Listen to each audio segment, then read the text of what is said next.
That objection, Congressman LaTurner of Kansas is going to be waived onto the subcommittee for the purpose of questioning witnesses at today's hearing. The distinguished gentleman from Kansas is recognized for 5 minutes. Thank you, Mr. Chairman. I appreciate your indulgence. Postmaster DeJoy, thank you for being here today. Bringing the Postal Service back into the black is a tremendous undertaking, and trust me when I tell you that every member of this committee wishes you all the success in your endeavors to do that. However, I do have some concerns with the operations side of the USPS and would appreciate your clarification and insight on a few things.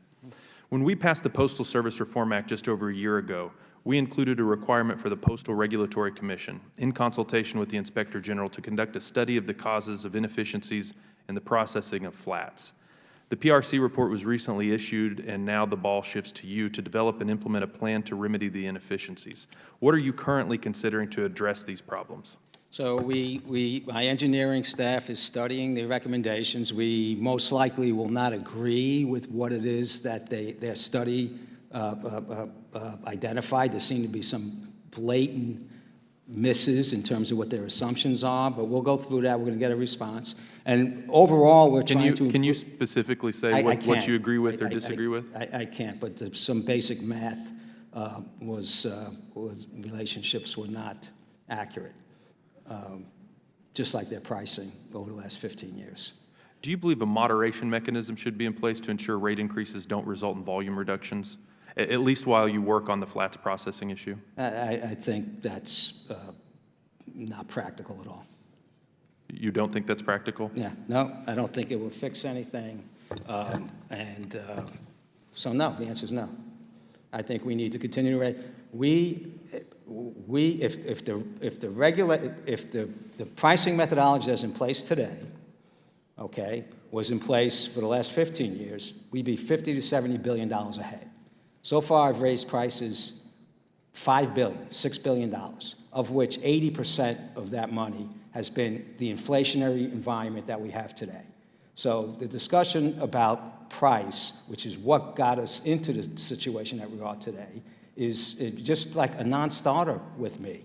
I've been very, very purposeful in speaking to the mailers about what I feel the issue is, and very purposeful in speaking with the board, and the board recognizes this. And the mail volume declines have gone on for 10 years, and this, by us subsidizing industry, where most of these complaints are coming from, it's not going to do anything for them or do anything for the Postal Service. One of the biggest problems for decades, for a variety of factors, controllable or otherwise, has been that the USPS is a relatively high-cost organization. Mm-hmm. Is there anything you think should be done to reduce costs that you're currently considering, that you're currently constrained from doing? Is there anything you're considering that you're constrained from doing? Yeah, there's a lot of things I'm constrained from doing. I went to change a 2-hour entry time on periodicals so I could aggregate the mail moves, the movement of mail, and I got stopped by the Postal Regulatory Commission. Yet for the last 10 years, they watched the destruction of the organization and didn't do a thing. So there's plenty of things. I could move a lot faster. In terms of, but the Delivering for America plan has identified specific things that we're trying to do with regard to our network and delivery and sales and integrating the movement of mail and packages, and price is part of it. Raising prices on market-dominant mail is part of the process. We've had a defective pricing model for 15 years, and we need to move beyond that. You mentioned periodicals. Since August of 2021, periodicals rates have increased more than 32%, well above inflation, as other costs continue to rise: paper, ink, transportation, and the like. My constituents tell me these increases are not sustainable. Periodicals volumes have declined 32% since 2018. There is no other option for delivery, leaving these businesses to cut staff or close their doors. Would you agree that we must look for solutions other than raising rates? And we are looking for solutions to get the organization to where it's generating a profit. But for the last 19 years, we tape a quarter to every periodical we deliver. You know what that means? We lose $500 million delivering periodicals. So a lot of that is because we've had a defective pricing model for 15 years. Now, we do have cost.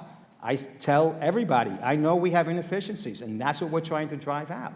And we're driving billions of dollars out of the organization, and we'll continue to accelerate that cost reduction as we move forward. Well, do you understand the very real issues that this is causing for some of these companies that are struggling with rising inflation, the rising costs of other things? Are you sensitive to the idea rather than just, because it sounds like what you're saying is stop whining.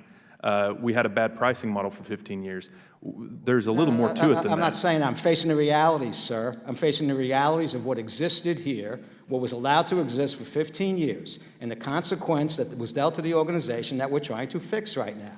And price is part of it. If we had a defective pricing model for 15 years, what would you propose is a part of a tool in the toolbox to try and fix that? You get new authority. I have a regulator.